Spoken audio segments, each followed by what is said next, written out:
سری عقبه جولیک داره. امروز یک کمی روز ماه که در غار میرسه. این طرف غار ماه.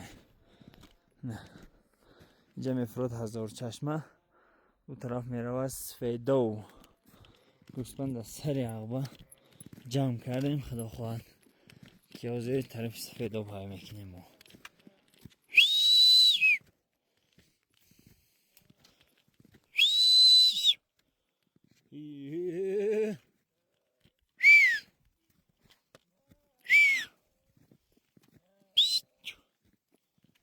نو سهار روز شدگیه.